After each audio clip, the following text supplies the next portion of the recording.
Johnny Townsend, welcome to A Breath of Fresh Air. Thanks so much for sharing your time with us. Well, thank you. I mean, I had nothing else to do this afternoon, so it was quite convenient. That's awesome. And thanks for your flexibility. I really appreciate that Sure, too. no problem. Anyway, how are you? What are you doing with yourself these days? Well, not doing a lot. I'm doing a lot of writing. I just got off the phone before I sat down here with my partner, Ed Sanford. We've been getting together every Saturday with the hopes of, we started doing this thing before the COVID inception. And then when that came about, we just stopped what we were doing because we'd been rehearsing to do a two-man show. And we were thinking about putting it in small theaters, which was all of a sudden instantly verboten. Anyway, we've got a great set of music worked up. We're just waiting for an opportunity to do it, and to get some people interested at this point. Fabulous. You came together with Ed in the early 70s, didn't you? Can you tell us a story about how the two of you found each other?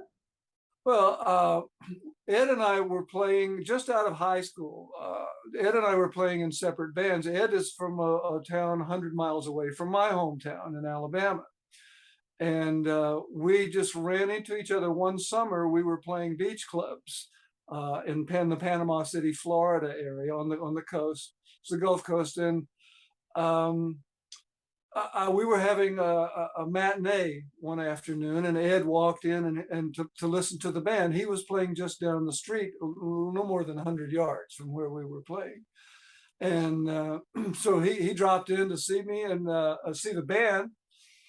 And after the set was over, he came up and introduced himself and said, so I went down after we were done to listen to him that night. Play at the club called the Old Dutch, which was an iconic kind of a club. Well, both of them were actually. But anyway, that started a relationship. When we went our separate ways. But a couple of years later, Ed wanted to come to California. They had an opportunity to come to California with a recording producer. And their singer, who was married at the time with kid on the way, wasn't going to do it. So they called me, and I was already in California at the time. I was hanging out with some friends of mine who were called the Hourglass at that time. The Hourglass later became the Allman Brothers Band. And that was Greg and Dwayne Allman, and the other members of that band, Johnny Sandlin and Paul Hornsby, both became big-time record producers not long after that, all in that Southern rock scene. But anyway, that's how Ed and I originally got together. And we started, at one point, the band that we were together with broke up, and it was just he and I left. And I was living in a little apartment, and I had a baby grand piano in the living room and a bed. And that was about it, right? What else did you need? So Ed would come over every day and we would write songs. And after about 6 months of writing songs together, we decided to take it to the streets and play a few little clubs, little folk clubs, and eventually someone heard us and signed us to a publishing deal. And that was the beginning of our record career, because then our songs started getting around town to all the record companies. And before long, there were two unknown songwriters with a bidding war going on between major record labels. But it's like the music business has always been like that. It's always been like there's a kid over in the corner playing with a toy that no one else has picked up all day. And I mean, as soon as he picks it up, everybody wants it. And that's the way the music business operated for so many years. But you didn't start off as Sanford-Townsend Band, did you? You started off as a band called Heart, no relation to the one that we all know called Heart, the girl band. And Ed was the keyboardist in that band. And when you found a little bit of success at that time, you even did you played a whole bunch of concerts and opened for Jimi Hendrix. Is that right? Did and that was an interesting thing. I think our managers, we were both on the same label, Reprise Records, which had originally been Frank Sinatra's label, but it was absorbed into Warner Brothers. And our managers ran into each other one day over at Warner Brothers, and they found out that Jimmy was here on the West Coast, and he was sitting around for a couple of months, He just finished a North American tour, and so, I mean, but such a nice guy. But he just finished a North American tour, and he wanted to play. As all great musicians, I want to play. And instead of sitting around for 2 months, they booked him about 6 or 8. I forget exactly how many gigs we did with him, but it was all on the West Coast. It was like secondary markets like Bakersfield, San Diego, Fresno, Right. places like that, and their municipal auditoriums. And we got to know Jimmy at that time, and it was, I mean, such a super nice guy. I'd never met anyone in my life that was such a natural. I mean, the day that we were taken up to his house, he was, sitting around in his peasant pants and with no shirt on, playing guitars. He had like 50 of them laying around, and the truck from Fender Guitars had just left. I mean, he had guitars like most people have, ashtrays and nice, laying around. But he stopped whatever he was doing and was very cordial and stuff, and said, "Well, great, well, can't wait to get this to do this." And we were just aghast. Here I am, wide open mouth, with the #1 touring act in the world at that time, and just being, which I found of all really great artists, that they're super nice people. They really are. And sounds like quite down to earth too.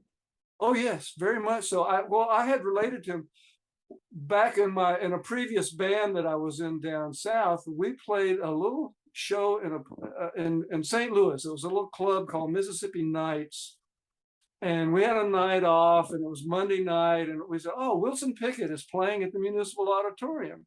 So the band went, or most of the band. I think there's about 4 of us, and we went. We were the only white guys in the audience because it was Wilson Pickett's audience, and we were just amazed. We were sitting there like about 20 rows back, and nobody noticed us because it was all about the music, and there was no difference because we were all fans of what was going on stage. Yeah.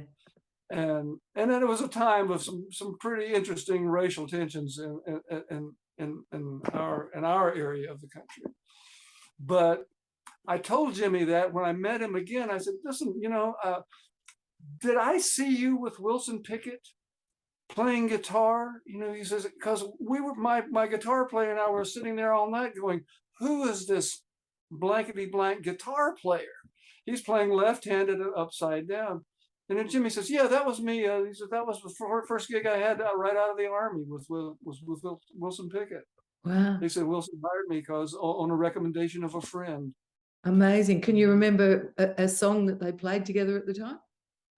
The song, oh yeah, every song that Wilson Pickett had a hit with: 6, 3, 4, 5, 7, 8, 9, Mustang Sally, all of his big hits. I'm in Love. Wow, with Jimi Hendrix on guitar. There was Jimmy playing, How amazing.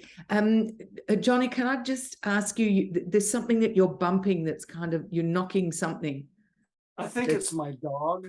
Okay. All right, don't stop it. No.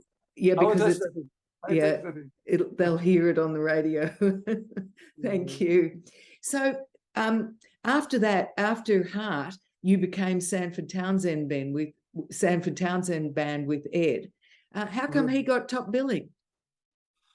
Because I'm such a nice guy. I thought you might say that. I deferred. He was older than, Right. And you went back to your home state and did some work with Jerry Wexler at the Muscle Shoals Studios. Is that right? We did. We actually met with Jerry out here. It was in LA to do something else. I forget exactly what, but he had learned that we were from Alabama, and then we had originally done what original recordings we had done in Muscle Shoals. And so we had lunch with him one day with our manager, and he said that he said, "I love the music. I would like to record you." And we were the first band that he had ever recorded. He'd always worked with solo artists like Aretha Franklin, Ray Charles. He discovered Ray Charles, but I think after that it opened him up. He did Dire Straits after us. He produced them with their first big hits and stuff. So wow. Well, But he yeah, was the stuff Greg's of such an interesting man. I mean, the guy is so iconic in the business. You know, I worship the guy. Yeah, I really yeah. did. He was the real deal, wasn't he? He was the stuff that top 10 hits were made of. Absolutely. But you know, the funny thing that I found out about him is that he couldn't read a note of music. He didn't never played an instrument or anything, but he had these ears. He had these ears that he could hear things that he says, that's good and it will be successful. You know, I can make that successful. Right. Of course, he was right Not with you everybody because, can. sorry, of course, he was right with you because he produced that classic hit that you guys had with Smoke from a Distant Fire, didn't he? Yes, he did. And I was very flattered because not long before Jerry passed away, he put out a list of his all-time top 20 favorite songs that he'd ever worked with. And I think we were listed right around 14, number Nice. 14 still. In Jerry Wexler's top 20, you know, I can handle that. I can handle that. Yeah, I bet you can. Tell me a little bit about Smoke from a Distant Fire. Who wrote it? What was it about? Give me some of the backstory. Well, it's an interesting way that it started. It was right at a time where when Ed and I had written all these songs and we had appointments. We were setting up appointments with publishers around town, and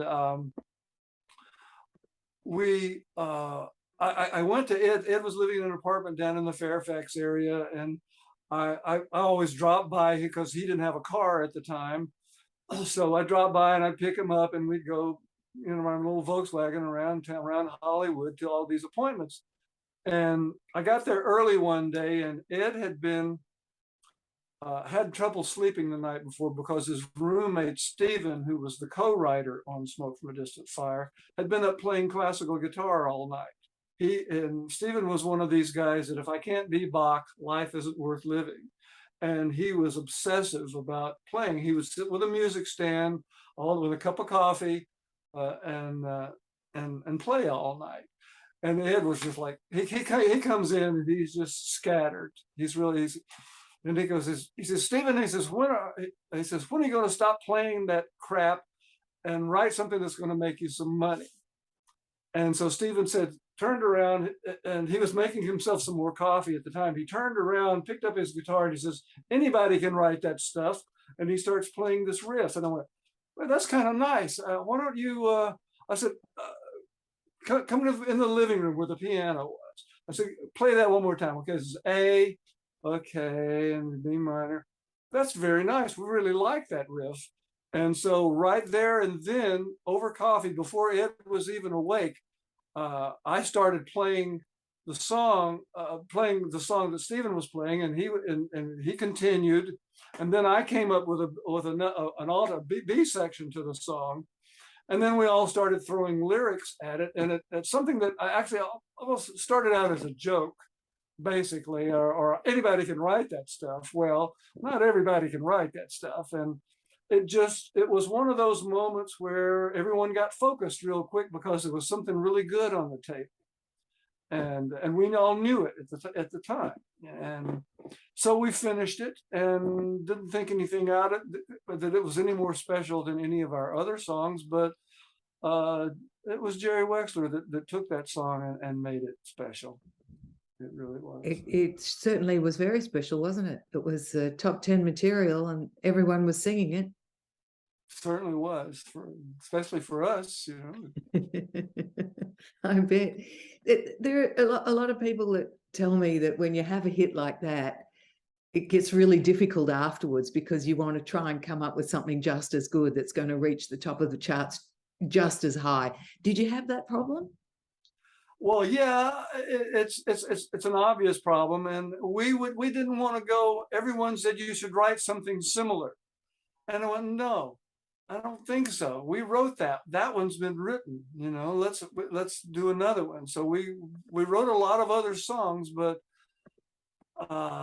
it was just interesting how it all fell together and then kind of fell apart after a while, because Ed and I were on the cusp of a genre change within the industry. We were right on the heels of a lot of really good stuff that we related to and identified with. And I think not long after Smoke from a Distant Fire was a hit, the new wave and the punk generation of music came about. Warner Brothers actually opened up a separate wing of the record company to accommodate that. They signed the Sex Pistols, the B-52s, about four or five other groups at the time, and it was like, okay. And then the same month that our next record came out, it was the Fleetwood Mac, the big Fleetwood Mac album. I think it was the follow-up to the Rumors album came out. And we had been on the road with Fleetwood Mac for a year and a half. We were their opening act for a long time. But it was everybody at Warner Brothers was out shoveling Fleetwood Mac records onto the truck to take them off to the record stores. And we were kind of became yesterday's news, and Warner Brothers stuck with us for a while. We finished the second album, released that, and did a third album, but it was our time had passed. It was just that quick, and it's and we've had other successes. Not to say, well, I mean, we've written songs for other people. I was writing songs for Kenny Loggins, for Larry Carlton, and a lot of that. Sanford wrote a huge hit for with Michael McDonald called "I Keep Forgetting." It was a big hit for him, and yeah, I know that song. I didn't know he wrote that. Yeah, amazing.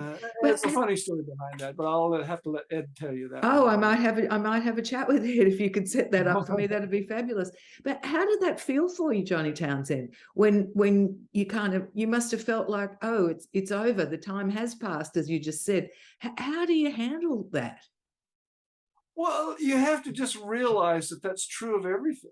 Everything is fleeting in this life. I mean, relationships, how long do relationships last? How long do marriages last? How long do people's span of attention last over? I mean, even the greatest artists, I mean, who's huge? I don't even know who's huge right now, because I mean, there's guys out there like Warren G that are selling millions of records, but he's one of the few rap guys that I know, or hip hop artists. It's interesting. I've had the conversation with others just in the last few weeks to say, who do you think that radio station DJs are going to be calling up and talking about in 50 years' time of the current artists? And we can't really think of many. Maybe Taylor Swift, but there are not too many. The music is very different today than what it was then, and I think that everything old has become new again anyway. Right. Well, country music is really no longer country music anymore. There's no longer George Jones and the great American troubadours like Chris Christopherson, and I mean, crying out loud, Hank Williams, Merle Haggard, just people that their songs came right out of them. Yeah. Yeah. Nowadays, in places like Nashville, and they sit around like a bunch of lawyers and accountants sit around a big table deciding what songs the artists are going to record. So there are very few artists in the business anymore, and in the rap and the hip hop genre, there's you see like anywhere from 6 to 8 writers on each song. There's one person writes the groove, one person writes the beat, one person writes the verse, another guy writes the hook, and it's taken the art out of it. It's all it's almost like paint by numbers kind of a thing. It's like, we've got a picture of what a hit record should look like, and let's fill in these colors because these colors worked before. Yeah, I hear you. So when they talk about it interesting, I like a lot of it, but the stuff that I tend to like seems to come out of one person. The stuff that are really the songs that, because it tells me something about that person who's the artist. A lot of the stuff doesn't tell me anything about who's delivering this message. Who do you like today best? Pardon? Who do you like best today of today's artists? Ooh, put you on the spot there. You put me on the spot there, we'll just gloss over it. I don't need.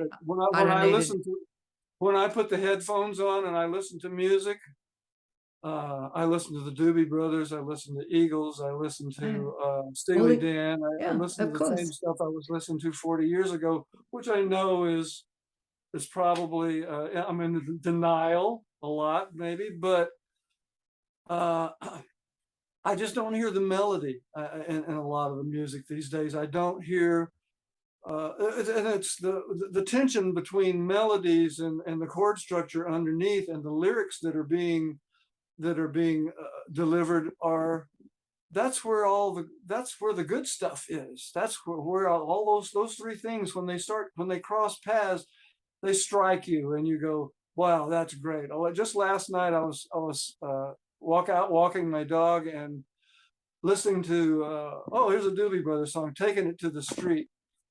And I was dancing down the sidewalk because it's such an exciting record and it has such a great message too. You know, you don't know me, but I'm your brother. I was raised here in this living hell. You know, it's great lyrics, it's great music, and Michael just sings his butt off. I mean, just a wonderful guy. Yeah. But Well, when they talk anyway, about, that's what still gets me off, and I don't really get off with people shaking their finger in my face. I don't yeah, like that at all. yeah, right. Yeah. I hear you. When they talk about the good old days of music, that's exactly what you're talking about, and that's exactly what I and my audience really love too. And it's come full circle. I mean, it's incredible for me to realize that many of my followers on Spotify, I mean, my audience is pitched at over 50s, at baby boomers that grew up with this music. But when I have a look at the analytics on Spotify, for example, my audience is young males between the ages of 18 and 24. So Yeah. they're all getting into this music again, which is, I guess, Well, is encouraging because I get concerned for the future of music. Let's just go yeah. back to you again, Johnny Townsend, because after you said you were writing a lot for the likes of Kenny Loggins and Greg Allman, Larry Carlton, and a whole bunch of others. You worked alongside acts like Fleetwood Mac, Marshall Tucker Band, Charlie Daniels. Then you fell out with Ed, didn't you? Why did the two of you? Was that as a result? So I'll just do that bit again. You fell out with Ed. Was that as a result of the change of genre and the record companies kind of making you feel that you were yesterday's news? It was to some degree. I mean, Ed and I are still very good friends. We have been all these years, and it just got to the point where it wasn't profitable for us. We went out the last tour that we went out on. We were still after 2 or 3 years on after almost 8 years on the road. We were still not making any money. We were still opening act for like we would do some gigs like with Ambrosia or Pablo Cruz. We'd go and do a co-bill and play places like Tahoe and casinos and things. And but it got to the point of where we just weren't getting enough shows to make it worthwhile, and we had to go try something else. Just because we were both married at the time, we had to support our families and stuff. I had a daughter, and we had to. We just had to make a move. So I went to Ed's house one day, and I just said, "Listen," I said, I said, we're writing we had written a bunch of new songs, but we no longer had the recording contract with Warner Brothers, and excuse me, could you hold on one second? Yeah, sure.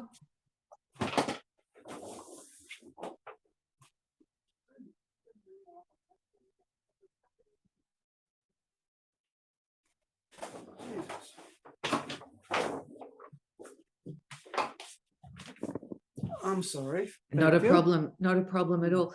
You had written, as we said, you'd written a whole lot of songs for a lot of well-known artists, and you continued writing during that time. Can you point us to which one would you say was your favorite of all those ones? Of people that I co-wrote with, probably I really enjoyed writing with Larry Carlton because he's such a fabulous musician. He's played on most of my favorite records, played a lot of the Steely Dan things, but I enjoyed. I still You write. enjoyed them Enjoy all. writing with Ed. I The mean, song, that's but the it, song you it did, was the something that was song, magic. It always worked, and apparently it still does. yeah, the song you wrote for Larry Carlton was called what?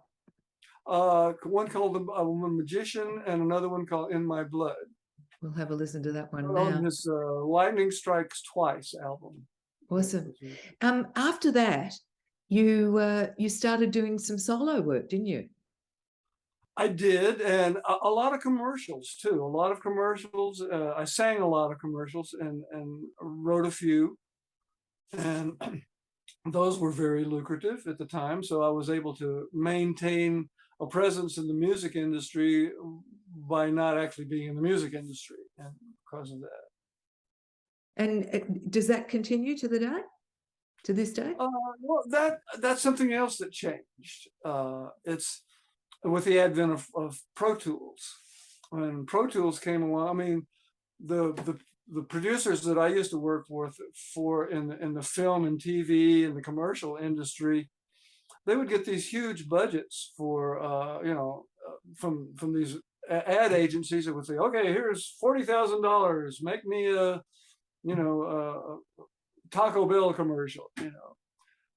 So what was some of the ones I did Buick and Levi's. I did a couple of Levi's ads and stuff, but it was like, and they were fun, but it's not really art. It's another thing where something was just like you fit something and painted by numbers. But I enjoyed working with the people. But with the advent of Pro Tools, every kid on the block now has Pro Tools, and so instead of the big budgets, they can give some kid $1,000 and say and get the same kind of product, maybe not the same level of product, but the same, achieves the same end for a lot less money, and bam, overnight that changed too. So Seen a lot of changes, haven't you? yeah, well, I still get royalties. Those are very nice. You've got to be grateful for that. In the early 90s, you joined Greg Allman and his band for a bit. You toured with them for several years. And then you started the Townsend Band with the Allman Brothers guitarist Dan Toller and his brother David Toller. What was that like? Oh, it was fun. It was really fun.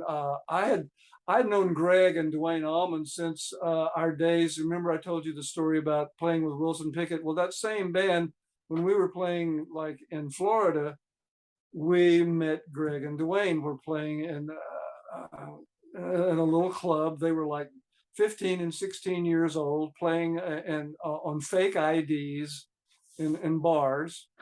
And we walked in one night and went again, who is this guitar player? And the singer was just wonderful, Greg. And so we became friends with them. And because they lived in the South and they were always touring and driving through, my hometown was a university town, which was always a lot of parties, a lot of this and that, which our lower level bands would play fraternity parties and all manner of gigs are centered around the university, basically, and the activities. But so they would come through, and over the years, we just became very good friends. And when they went to California, within months, they had a recording deal with Liberty Records, I think, and the name of the band was the Hourglass.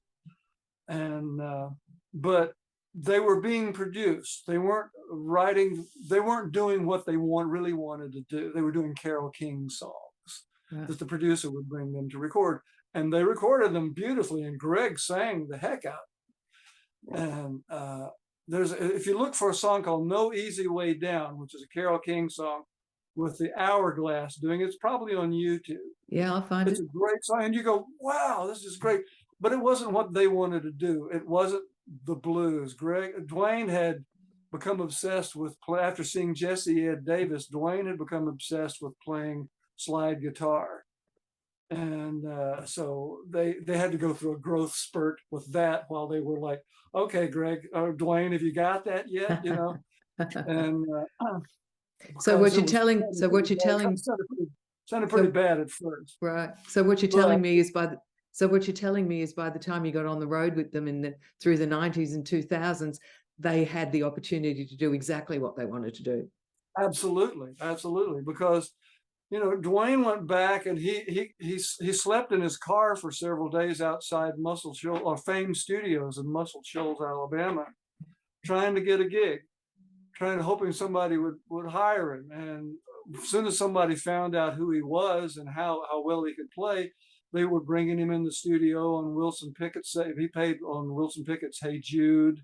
He played on some Aretha Franklin stuff, and started to get a name for him. And everybody said, "Wow, this guy's really through the roof. Let's put some people behind him." So I think some people in Muscle Shoals. Hey, this is my little dog. She's a corgi. That's the bumping you've been here. So, got it. bye-bye.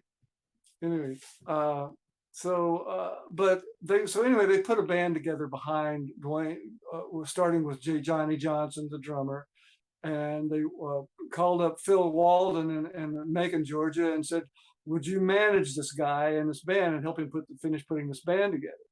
And so by the time they started playing, Dwayne found Butch Trucks and Barry Oakley to fill out the thing. And Greg, we were living here in Studio City in California for a while, and Greg was sleeping on our couch because he was doing nothing at the time either, of the band that we came to California with. So so it gets to a point where Dwayne says, "There's only one singer for this band, and that's my brother." So we helped Greg pack, put him on the road, took him to the airport to go back to Macon, and the rest of that is history. So. Oh wow! But Amazing. During that whole little era, there was like about a 6 or 8 month era where he was 60. We had a little rehearsal room that was a converted garage with egg cartons pasted to the walls, and Greg and I would sit out there at night and write songs. I learned how to write songs from Greg Allman, and I went, wow, he wrote. And during that period, he wrote several of the songs that were on the first couple of Allman Brothers records. So I was really fortunate to be hanging around him at that time, because I really learned a lot. Greg was a very bright guy. Yeah. Johnny Townsend, unfortunately, Zoom's going to throw us off in a second. And just to finish up, of all the songs that you've written, I'm so glad to hear you've had such a wonderful time in the music industry, and you're so happy with where you sit, happy in your own skin these days too. What song would you like our audience to hear from all the ones that you've written? Which one's closest to your heart? I think it'd have to be "Smoke from a Distant Fire." Because no, we've already played. We've already heard that though in the interview. Give me something. Give me something else apart from that one. Which other one do you like best? There's a song called "Oriental Gate" that was on that first album that we co-wrote with Kenny Loggins. That's a favorite of mine. In fact, that was really one of our first introductions to notoriety, is because that song, the very first American Song Festival, which was in 1972, I think it was, that song won us a huge award and at the very first American Song Festival. Wow. Called Oriental Gate. And all these songs, every one time I hear, they bring back memories, and that one brings back some special memories for me too. Fabulous. What a treat talking with you. Thank you so much for joining us on the show. It's just wonderful to check in with you, and hopefully we can do it again. Are you going to be putting out some new music on your own anytime soon? I hope so. It'll probably be released on YouTube or something like that first, because at my age, I don't foresee getting a record contract at this point, because I'm not young and pretty anymore. But you're an awesome musician, so I wouldn't discount it completely. But I still sit at my piano and I play for at least an hour every night because I love it so. Brilliant. Johnny Townsend, thank you. Thanks for your time today. Great to meet you, and hopefully we can chat in again very soon. Very nice. Lovely, Sandy. Thank you.